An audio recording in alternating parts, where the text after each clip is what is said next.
Welcome to Cartoons 1101. I'm your Professor Chris Saz, and today we're going to be talking about CJ and how she ruined regular show. Welcome to Cartoons 1101. I'm your Professor Chris Saz, and today we're going to be talking about why CJ sucks. I can't say that either. Well, it's the truth. Fine. Welcome to Cartoons 1101. I'm your Professor Chris Saz, and today we're going to be talking about why CJ is a pick-me girl. By this point, stick with me, you're probably asking yourself, what's a pick-me girl? How is CJ a pick-me girl when it was all Mordecai's fault? What is this girl talking about? You're asking the right questions. You've come to the right class. Also in today's class, we'll be doing an extensive deep dive on this love triangle timeline of Mordecai, Margaret, and CJ. Now let's begin. Okay, so first we need to start off with who is CJ? CJ is a character from the popular cartoon called Regular Show, which aired on Cartoon Network in 2010. Very iconic show. It featured Mordecai, Rigby, and the whole gang. Pops and them loved it. CJ enters the Regular Show universe in season 3 on episode titled Yes Dude, Yes. And yes, dude, we will be getting into that episode extensively for a number of reasons. Physically, she appears as a human-like cloud. She embodies this cool girl persona, yet turns into a storm cloud when she experiences those heightened emotions. Exhibit A. Online and offline, the GP loves CJ, okay? I actually posted a TikTok the other day about this video that I'm gonna post, and then they were like, what did CJ do? It's all Mordecai's fault. And see, that's why we gotta talk about it. Because she's led y'all astray, even though it wasn't Mordecai's fault. But anyway, who is CJ continued? CJ likes this character named Mordecai, one of the main characters. And Mordecai has his own set of issues, okay? He really likes CJ, but there's just one problem. He has this whole thing going on with Margaret, who was his first love. And this is why I'll argue that this messy love triangle could have been prevented. It never should have been a thing in the first place. But before we get into that, what in the world is a pick-me girl? Well, according to dictionary.com, a pick-me girl is a woman who obsessively desires male approval and validation, often at the expense of other women. Essentially, a pick-me girl puts men first before herself and other women. I will be using this definition in this PowerPoint, and I will also be referring to agency. Now, what is agency? Think of agency as a person's free will, and in this case, CJ's free will. We'll be analyzing her behavior in this class today. Symptoms of pick-me girl behavior include letting men walk all over her, rejecting girlfriends for a man, talking negatively about other women, and changing personalities, or rather molding oneself to gain the approval of said man. Pick-me behavior. Now that we know what a pick-me is, we need to go ahead and delve into this love triangle of Mordecai, Margaret, and CJ to figure out how CJ is a pick-me. I did the research, so you don't have to, okay? I watched all the episodes, well, for the umpteenth time, because I do love Regular Show anyway. But I watched all of it, analyzed all of it, and put it in a PowerPoint just for you. Just to prove my assertion that CJ is a pick-me girl, stick with me, let's continue. So it all starts with Mordecai and Margaret, okay? The tale of unrequited love, seemingly. Okay, so the first prominent episode which Margaret is featured in, which kind of like kicks off their whole love story, is Camping Can Be Cool, season 3, episode 5. In this episode, Mordecai, Rigby, Margaret, and Eileen go camping to a secret campground location. Margaret says that she's never been camping, and that's when Rigby says, what's wrong with you? And Mordecai punches Rigby, defending his woman. But more importantly, Rigby asks about Margaret's boyfriend, and Margaret implies that they broke up. Guys are the worst. And then this is when Mordecai's like, yeah, guys are such jerks. I love Mordecai. This is clearly Mordecai's first big-time crush, and he's trying to do anything to win her over. Later in this episode, Margaret and Eileen are kind of worried about taking the wrong exit and getting in trouble in this secret location, but Mordecai reassures them it's fine and to trust them, in which they do, and Margaret turns to where he says. Now, mind you, this is an example of women rejecting their gut because they obviously sensed something was wrong, but Mordecai, who's always at the scene of the crime, I agree, Mordecai is the problem. But this argument isn't about Mordecai, it's about CJ. And really the women in Regular Show and the agency that they have that Mordecai seems to have an influence over, or doesn't. Margaret and Mordecai flirt while lying on the hood of a car, playfully teasing each other about constellations. Margaret mentions that she's taking classes at the community college and working part-time. This gives us our first glimpse into Margaret's life. She's working part-time, she's taking community college. This sets us up for what's going to happen later in her future, which directly affects Mordecai, which leads to CJ. At the end of this episode, there's this crazy dear man villain character, and Margaret shouts Mordecai's name, and Mordecai runs to save her. The next prominent episode is Slam Dunk season 3, episode 7. Margaret asks Mordecai to create a website for her, which Mordecai jumps at the chance to do. However, Muscle Man has already reserved computer time. They then play basketball for it. But this part is most important, okay? Margaret rides by on a bike, right? And then they do like a panoramic of her, backside, and Mordecai's checking her out. By this point, Mordecai's lost to Muscle Man a couple times, but this gives Mordecai the motivation to ask for a rematch, proving just how attracted to Margaret he is. After the final galactic game, Mordecai and Rigby finally win, but by this point, it's been like months, and Margaret's like, oh, don't worry about it. But notably, she told Mordecai that he looked hot out there. A lot of people argue that Margaret never reciprocated Mordecai's feelings, but she did so in such a subtle manner that it was still there, unlike CJ, who was not so subtle.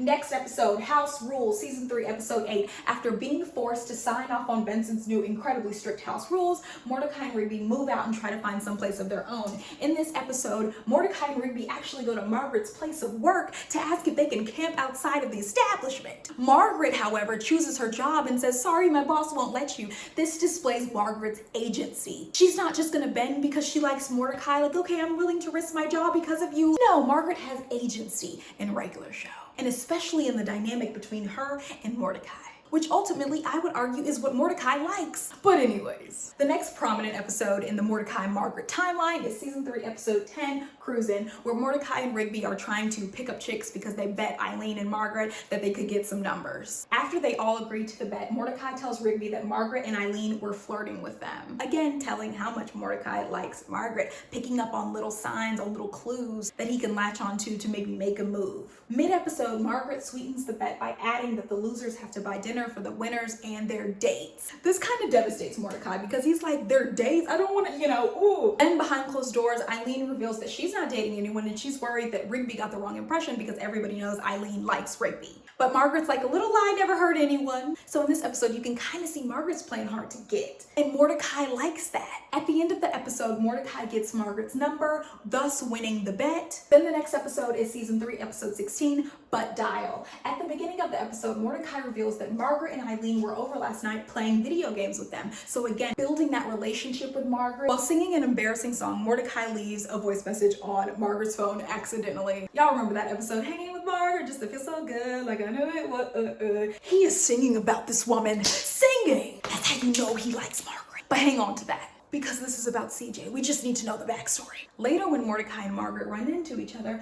Margaret relays that she had an amazing time last night and suggests hanging again together, doing anything. Margaret makes the move, okay? She's sort of hesitant, but she's like, do you want to hang out again? We can do that again, or we can do anything, really. Margaret is showing likeness, but Mordecai is too hung up on, oh my gosh, she's gonna get the message, he's missing the cues that Margaret is flirting with him, subtly making a move. Then later, when they're in the coffee shop, Mordecai smacks the phone from Margaret's hand, which angers Margaret. This is showing Margaret's agency. She's not going to say, oh, Mordecai, why'd you do that? Like, no, Margaret's going to get upset. She's her own person. And that's one thing Mordecai likes about her. She stands up for herself. She is secure with herself. Then in Mordecai's attempt to hack Margaret's phone, which doesn't work, galactic phone stoppers stop him and Rigby from hacking the phone. Margaret stands up for herself and wants to hear the message. Okay, again, Margaret's agency. She's displaying that free will. She's not bending or molding to Mordecai's demands or will in this episode. And for the most part, she doesn't. But after she hears the song that Mordecai serenaded for her on her voicemail, she tells him, you better call me. Again, reciprocating, but in a subtle way. That's why that whole argument that, oh, Margaret doesn't like Mordecai. Yes, she does. Yes, she does. Are you kidding me? She's just subtle in a girly way. After this episode, this brings us to Mordecai and CJ's timeline, when CJ finally enters the picture. Tale of the Rebound.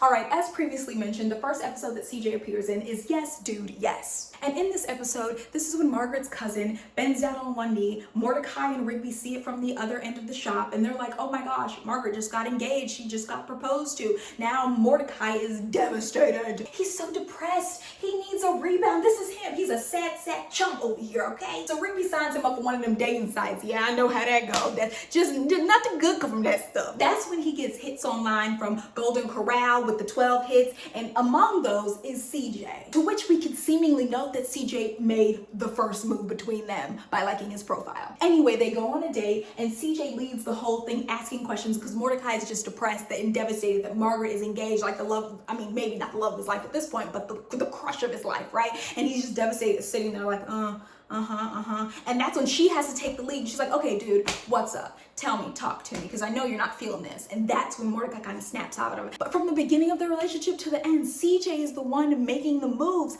But we'll see more of that in the coming episodes. Mordecai's honest and says he's just depressed and not looking to date anyone, and so CJ and him agree to be friends. They hang out, good times, yada yada yada. This gives like bros, like platonic friends, like she's one of the bros, but they be coming for me when I say that in the comments. But you know what? Let's talk about it. Let's discuss. Put in the comments. What do you think? Anyways, Mordecai invites CJ out to see a movie. But soon after, Mordecai actually finds out that Margaret's cousin was Margaret's cousin and had a prosthetic and not actually engaged to each other. He's elated. He's excited because, like I said, Margaret is that man's first big crush, and he invites Margaret out. Now Mordecai is thinking Mordecai ain't no good, but he invites Margaret out to the movie, and then he double books them together. CJ finds out, and thus the love triangle begins. But by the end of the episode, CJ's hurt. She runs out and she says she doesn't want to be friends with him anymore. Then CJ's out of the picture, which refocuses Mordecai's attention on Margaret. In the episode Access Denied, season 3, episode 28, it's Margaret's birthday. However, Rigby and Mordecai can't get into the nightclub, right? Mordecai and Rigby cannot get inside because they are not on the list, and then they're not dressed fashionably enough to get in the club. Meanwhile, Margaret and Eileen are inside wondering, okay, where's Mordecai and Rigby, okay? Margaret's wondering where he is. Her worry for him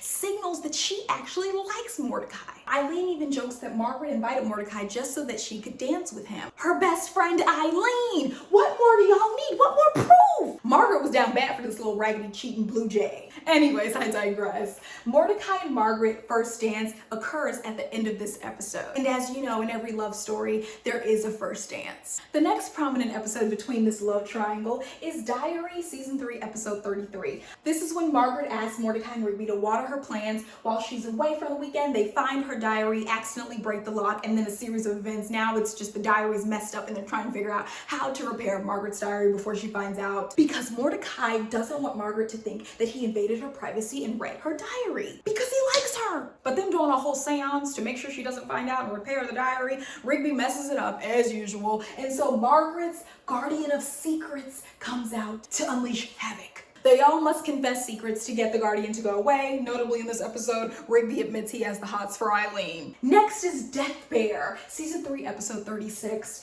Mordecai and Rigby hope to impress Margaret and Eileen by getting a picture in Death Bear's cage. Mordecai doesn't really want to go at first because he's scared, and Margaret playfully teases him about this. They venture off together on a ride. You guys remember this? How cutesy bootsy. And Mordecai is such the gentleman, saying, I can get out because it's so cramped in there. And then he's saying, after you. He always opens Margaret's doors. Mordecai goes in for a kiss toward the end, but then Death Bear appears. Whole crazy regular show fight scene occurs, but at the end, Mordecai and Margaret hug. Next is Bad Kiss. This is the episode where Mordecai and Margaret finally kiss in the car, but Mordecai has such rank stinking breath. Thus kicks off the whole time travel sequence to go back in time to give himself some mends and to stop himself from having bad breath during the kiss. Notably, Margaret is the one who tells in that moment, right? Even though it's awkward, Margaret pulls away and she's like, oh yeah, your breath isn't the best. This is Margaret's free will. She exhibits so much agency in regular show. She doesn't bend or hold her tongue for Mordecai. She is who she is, and she is very secure. In the end, after the whole time travel kerfuffle, they do not kiss, okay? Mordecai has managed to go back and so erase the kiss and then make his bad breath not bad breath, but he's still like worried, so he doesn't kiss her and he leaves.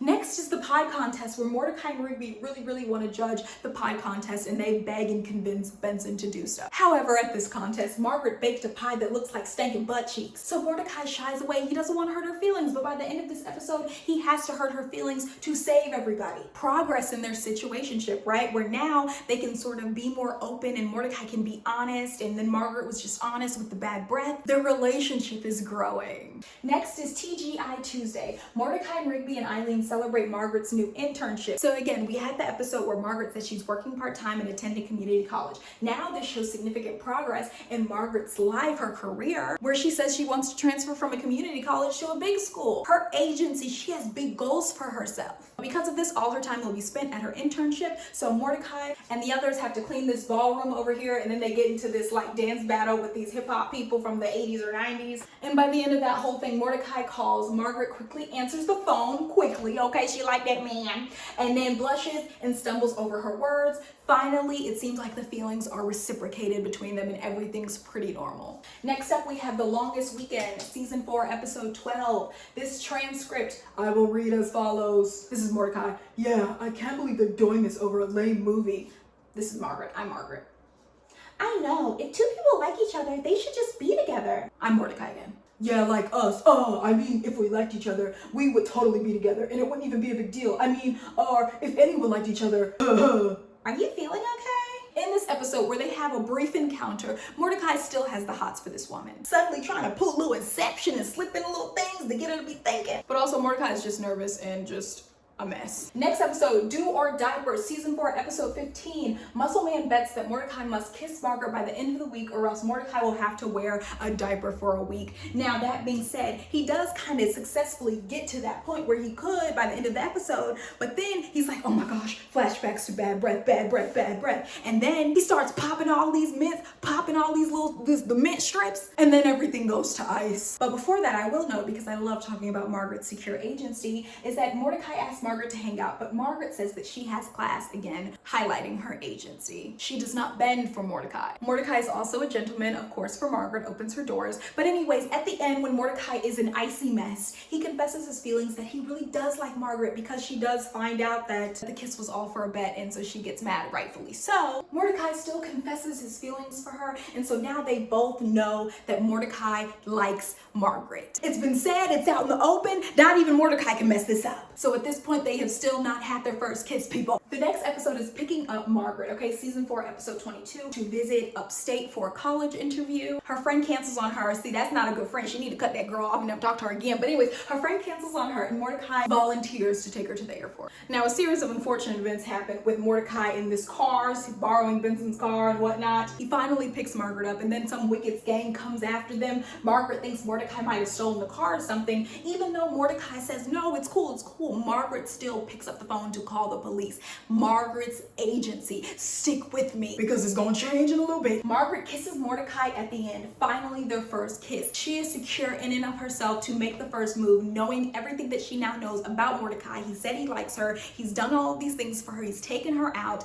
She has now kissed him and made the first move. They finally had their first kiss. Next episode, Meteor Moves, season 4, episode 28. Mordecai wants to kiss Margaret at a meteor shower. After Rigby teases Mordecai about not kissing Margaret, Mordecai vows to make the first move this time. Rigby's the one who kind of incites all of this nonsense because he's saying, oh, don't be such a chump. You never even made the first move. Be a man, be a man. So that's why Mordecai's like, okay, I'm gonna do it this time. But then Margaret proposes a toast after they're having an intimate conversation, and the toast is to being friends, in which Mordecai runs off and he's devastated. Let me emphasize, Mordecai runs off because there's going to be a lot of running off in a little bit. Margaret says Mordecai is the main reason she doesn't want to leave for college, again highlighting the fact that she likes him. At the end of the episode, Mordecai kisses Margaret and then they hold hands and she says that the kiss was amazing. This solidifies their connection with each other. Anyways, family barbecue. This is the next episode, 29, that they're featured in, and Mordecai is desperate for Margaret's father's approval because Margaret's father never shakes anybody's hand. He wants Margaret's dad to shake his hand. Anyways, Margaret invites him to her family cookout,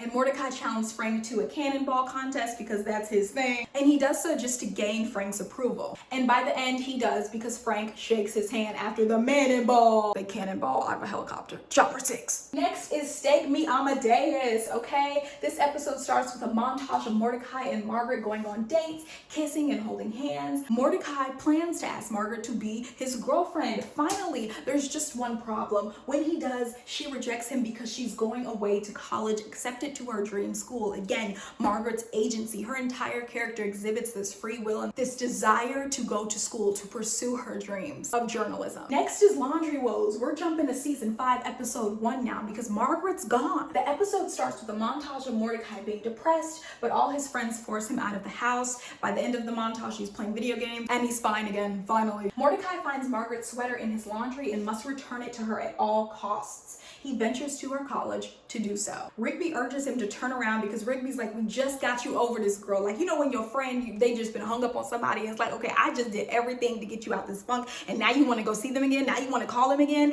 You raggedy stank booty hoe. Anyways, I digress. Rigby calls Mordecai a sad sack chump, in which Mordecai proceeds to kick him out of the car, and that's when Mordecai is delirious for driving so long and hallucinates Margaret's sweater, turning into a person and making him drive all the way to Margaret's college. By the end of this episode, he comes to his senses and trashes the sweater, and even though he sees Margaret, he knows it's for the best and goes on back home. Next is the New Year's kiss. Re-enter CJ. In this episode, Rigby gets a message from his future self to stop Mordecai from kissing a girl. He gets this wrong, yada yada yada. Let's get to the important stuff. CJ and Mordecai both had masks on at this party, so they didn't know who each other was. But CJ initiated the kiss and they kissed on New Year's. But then when the mask came off, they seen each other and were like, oh my gosh. CJ, unable to handle the conflict, runs away. Now at this point, we've only ever seen Mordecai run away from his love interest, but now we're seeing CJ engage with Mordecai and she can't handle the overwhelming emotions, so she runs off, unable to handle the conflict. Next episode is Dodge This, okay? Season 5, episode 15. The park guys enter this dodgeball tournament.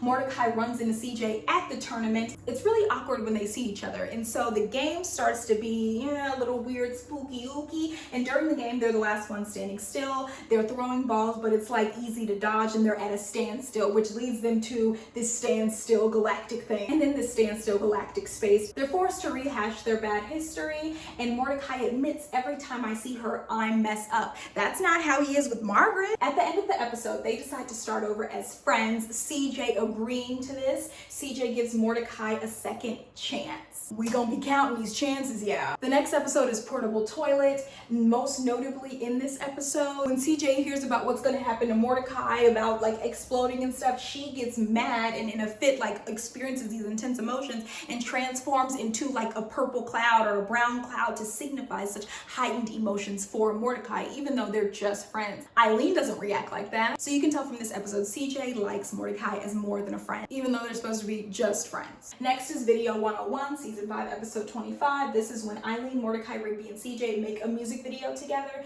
CJ and Mordecai playfully tease each other, borderline flirting like him and Margaret used to do. Now, I thought they was just friends. See, they be lying. This is how situationships get started, and that's what this whole thing was, but I digress. Next is I Like You High. Mordecai is a victim of autocorrect when he sends CJ a message. The episode starts with a montage of Mordecai and CJ hanging out all day. Mordecai invites her to watch a movie with him and Rigby, but she turns him down since she has work. Now, this is the first time we've seen CJ have such agency to turn Mordecai down. Anyways, Mordecai and CJ hug and text, but then Mordecai accidentally texts CJ, I like you high, because he's distracted by watching the movie with Rigby, and the high is like UG or whatever the name of the character is. But CJ, without a second thought, y'all gotta watch the episode, but it was real fast. She said, I like you high too. I like you too high. Eager, just eager, ready to go, jumping for joy at this man. But most notably, let me point out that Mordecai goes to ask his friends for advice on what to do because he says he doesn't like her like that. Very important. Later, Mordecai confesses to Rigby that he really does like CJ, but he still has feelings for Margaret. And he thinks about her. Come on. And it's just so obvious. At the end of this, Mordecai finally kind of figures out what to do. Now, Mordecai is a raggedy hoe. We know Mordecai ain't no good. But at the end, he's like, oh, I finally got it. I'm gonna ask CJ on a date. CJ, without no skepticism, you just gave this man a second chance, no questions. Yeah, sure, Mordecai. Next we have Tent Trouble, season 5, episode 39. Mordecai and Rigby must replace CJ's expensive tent before she realizes they destroyed it. Mordecai accidentally drives over CJ's tent, so he competes in a mud wrestling tournament to win the money to replace it. Now in this episode, it kind of just highlights to the extent that Mordecai likes CJ, because to put yourself in harm's way to replace someone's thing so they don't get upset or get sad about it, that indicates yes, Mordecai does like CJ, highlighting the care for her. But care does not equal healthy. Real Date, season 5, episode 40. Mordecai and CJ want to go on a romantic date. Finally, Mordecai takes CJ to some fancy restaurant where he says he's in a relationship. So by this point, Mordecai and CJ are in an official relationship and he says he's happy. However, Mordecai gets harassed by the Couple Corral, the online dating site CEO, wanting them to break up so he can have more hits and more people on his website. Mordecai and CJ plan secret surprises for each other during this, okay? She plans like a secret dessert surprise for him and he plans a gift surprise. And so you can see it's reciprocated, but it's still too much too soon. She's taken him back. She's given him a second chance. She asked no questions to get to this point. She wants to make him happy and appease Mordecai. Anyways, they enlist the help of Rigby and Eileen to help deliver their things to each other. CJ says their date was the most romantic she's ever been on at the end of this episode, and it's very telling of her dating history because the date wasn't that romantic if you ask me. But then maybe I'm a hater. Y'all think I'm a hater? What y'all think? Pay attention. Take some. Are you taking notes? Where are your notes? Yeah, I didn't even say that, but where are your notes? You about to get kicked out of this class. Now, at the end of this episode, notably, CJ saves Mordecai by turning into a cloud and defeating the CEO of Golden Corral. Or Couple Corral. Yeah, I'm hungry. And she cries over Mordecai because she thinks he's dead. Remember the portable toilet episode where she was like getting emotional, thinking, oh my gosh, Mordecai's gonna die, Mordecai. Now she's crying her eyes out, bawling, thinking Mordecai dead. She's got the hots for this man. She's down bad. I repeat, cold red, she's down bad. Next is season 6, episode 1, Maxin' and Relaxin'. This episode starts with Mordecai and CJ singing while riding in the cart. Very bro-like, platonic vibes if you ask me. But Mordecai says, oh, I used to make mixtapes back in the day. And CJ's like, I want to hear some. He says they're at my parents' house. And that's when CJ invites herself. How she invite her? How do you invite yourself to somebody's house? First of all, that's not only rude, but that's just lack of home training. And you can't do that. Anyway, she eager to meet this man, mom, and invites herself to his parents' house to go get the mixtapes with him. Mordecai's freaking out because he doesn't want a girl to meet his mom, but it's probably a little bit deeper than that because he would have willingly brought her back home. But also you could counter that Margaret didn't meet his parents and CJ actually does in this episode, which signifies progress in their relationship. And in this episode, it's revealed that they've been dating for a few months, Mordecai and CJ. Again, let me reiterate, CJ makes the first move again. Next is the episode Daddy Issues, which we'll talk about again toward the end of this when I give you my argument on my assertion on why CJ is a pick-me girl. But more on that later. So in this episode, it's about the Cheezers card and Rigby really wants it and convinces CJ to play the golf tournament to win it for him. Take note in this episode that CJ has anger issues, okay? She missed a shot and threw the putter and it hit a man's windshield and then they ran off, okay? She got some issues. But that's because of CJ's father right here, okay? CJ reveals her dad was a famous putter and sore winner. When she was a kid and he was teaching her the game, he yelled at her, he insulted her, he rubbed it in his face how much he won the game. And as a child, she broke her putter in half over her knee and stalked off. So this is where we kind of see her toxic family. She getting all this anger and stuff from. In this episode, Mordecai actually speaks up against CJ's dad to protect CJ. This just goes to show that this relationship between Mordecai and CJ is already toxic. CJ already has a sort of toxic relationship with her father, which is trickling down into her romantic relationship with Mordecai. And we can also highlight that this means that Mordecai wasn't interested in getting CJ's dad's approval like he was so interested on winning Margaret's dad's approval. Next is this awkward episode. Now, if you haven't seen any of the Margaret CJ episodes, you need to see this one. Mordecai has to make it through a Christmas party at Eileen's house with CJ without messing up when he finds out Margaret is invited. But as we all know, Mordecai messes up, okay? He already starts acting weird around CJ once he finds out that Margaret is coming to this party. CJ can kind of be seen as just his pick-me-up when he was depressed about Margaret. Now Margaret's re-entering the picture, and look what happens. This is the episode when he cheats on CJ. Are y'all listening? Are y'all knowing what's going on? Are you taking notes? I'm not gonna tell you again. Mordecai hugs Margaret, holds on to her, they start reminiscing about their past, and then he kisses her, officially cheating on CJ. She already gave him a second chance, mind you. CJ turns into an angry cloud and runs off. Again, running off, Mordecai is causing her all of this mental anguish and turmoil inside. Also in this episode, please note that Margaret officially has decided to move back to town to finish her degree here, thus catapulting this new era of Mordecai, Margaret, and CJ. Next Next is sad sacks, okay? Mordecai wants to get back with CJ. Mordecai meets with CJ at the beginning of this episode to tell her how sorry he is and that he only kissed Margaret because there was a mistletoe. You know Mordecai be lying. Mordecai is raggedy. Talking about he was bound by mistletoe rules. And you know who believed that crap? CJ raggedy self. CJ says as long as Mordecai and Margaret are over, then they're good. Mordecai confirms, oh yeah, we're over. CJ believes him until Margaret's ringtone pop up on his phone. In this entire episode, it's just him trying to get with CJ and then Margaret popping up out of nowhere. Because remember, now she's back in town. At the end, Mordecai confesses that he was in love with Margaret, but says they're over. CJ gives Mordecai a third chance. I mean, how much more proof do you need? This is the tale of being stupid, stupid love. This is what I should have titled this, Stupid Love. Anyways, the next episode is Eileen flat screen. In this episode, Ruby wants to hang up Eileen's flat screen, which cool. But I just want to note that CJ and Mordecai's dynamic here is giving bros. It's giving platonic. Like he fits in with one of it's not romantic. Next is I See Turtles. Eileen and the others want to watch baby sea turtles hatch and descend into the sea. While driving to the beach, Eileen calls Margaret for directions and CJ and Mordecai awkwardly look at each other like, ugh. This just shows CJ's insecure. You know what happens after somebody's been cheated on. Now you're like looking over your shoulder and they go to you when you could have just walked away. But CJ clearly has deep feelings for Mordecai to tolerate this foolishness. CJ overhears Eileen later in the episode tell Rigby that she's sad she couldn't invite Margaret too. CJ feels then pressured for them to all be friends. She brings up Mordecai cheating to Mordecai though. Like they're just walking and she's like, man, I know Eileen wants everybody to be together, but I can't help what you did, Mordecai. And Mordecai's just like, change subject. You really gonna throw your social game and relationships over for a man? Bump Mordecai. And I like Mordecai. Next is the not great double date. Margaret must get through a double date with CJ and Mordecai. In this episode, Margaret just messes up, okay? To make things normal, she lies to CJ and says she has a boyfriend so we can all be cool. But on the double date, it's like they don't even know each other, and then the truth comes out that Margaret admits to still having feelings for Mordecai. And CJ's just like, come on, y'all just get it right the first time instead of putting me in the crossfire. I'm tired. But also, we have to point out that Mordecai chased after her. He didn't just stay for Margaret. So we can't, condemn Mordecai to the umpteenth degree. Well, we kind of can, but we can point out something he did good, which was go after his girlfriend. We also have to highlight CJ is once again running away from conflict because she cannot handle such. The last episode of this love triangle saga is Dumped at the Altar, season 6, episode 28. The gang helps Muscle Man and Starla on their wedding day, but it's Mordecai whose relationship is in danger when Margaret gets invited and an awkward speech leads to a falling out between Mordecai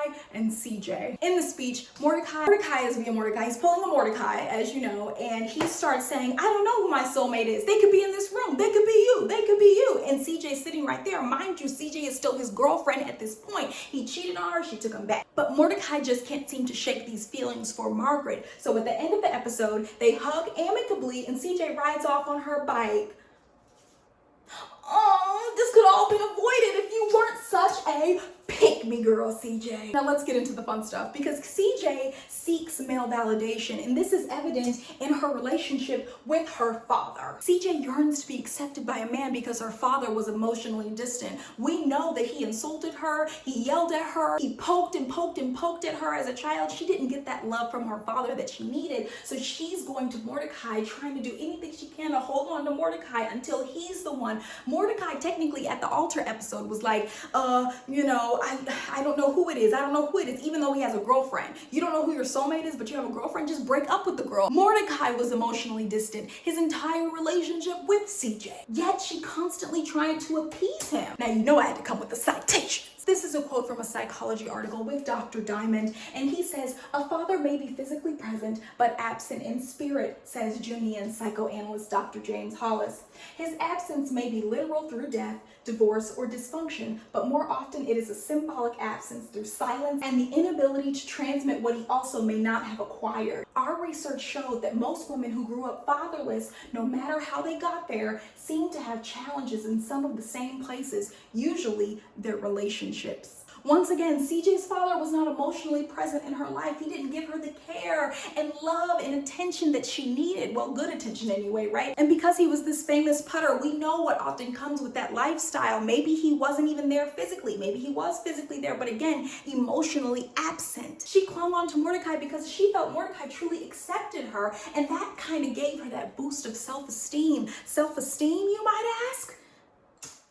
We know that girl ain't have no daggone self-esteem. Now here is another quote saying, worldwide, psychological disorders like depression, stress, and anxiety and low self-esteem are observed more among women. Now, I don't know about the other things. She could have had the other things. We know Mordecai was depressed at some point, but we don't know that about CJ. All we know about CJ that we can confirm is that her self-esteem was probably not the highest for her to be taking back a cheater, giving this man multiple chances to play in her face. But then again, we gotta look at the facts, y'all. We gotta look at the facts.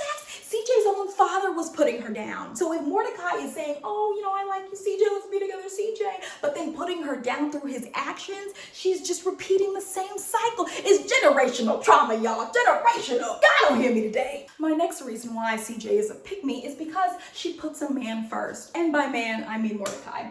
After the first incident in the Yes Dude Yes episode, when they met, CJ knew Mordecai had deep feelings for Margaret. Yet she walks away choosing herself, that agency, but only temporarily, because she comes back ignoring her gut feeling that him and Margaret have something. And even though Mordecai lied to her, she believed those lies. She knew good and daggone well. She knew the facts. She knew that they had something going on. Even in the Sea Turtles episode, you didn't feel that dynamic with Margaret. This man was obsessed with Margaret, hallucinating over the girl, and you didn't ask no question, because she put him first. She was just happy to be there. She got the man of her dreams. She said, this is it. I'm with Mordecai. I don't care that you dropped out of college, out of art school. I don't care that you're working at a park. I don't care if you just drive a golf cart. This is it. This is my man. And it's like, girl, we don't want better? By ignoring her feelings, CJ essentially silenced herself, okay? Researchers have also demonstrated the impacts of self-silencing on other behaviors in relationships, like the increased likelihood of complying with unwanted sex and poor communication. Self-silencing was associated with constructive and partner demand or self-withdrawal communication, as well as sexual compliance among young women. CJ is silencing herself, stifling herself. Her emotions only ever come out once she's stifled them all down and she explodes into this cloud, right? That's because she's trying to appease Mordecai most of the time just to make sure they're good, they're okay. Even if she senses something's going on in the midst, she keeps quiet just to cling on to Mordecai, putting him first above herself. The next reason CJ is a pick-me girl, okay? She accepts this treatment. CJ accepted being second choice to Margaret. She believed Mordecai's lies repeatedly. She had to give him 3 chances before they finally amicably split. And really, Mordecai initiated that split by being on stage and humiliating her. She kept choosing Mordecai rather than herself for the sake of being around him, liking him, and or feeling validated by him, even though all the signs were right in her face. Now, I'm not condemning this girl like to the umpteenth degree. You know how it feels to like somebody, especially your first crush, but the signs were there, and we have to look at her agency, okay, or her lack thereof. She is a pick-me girl because she lacks agency. She gives it away to Mordecai and bends and molds her free will to fit around him just to be in Mordecai's orbit.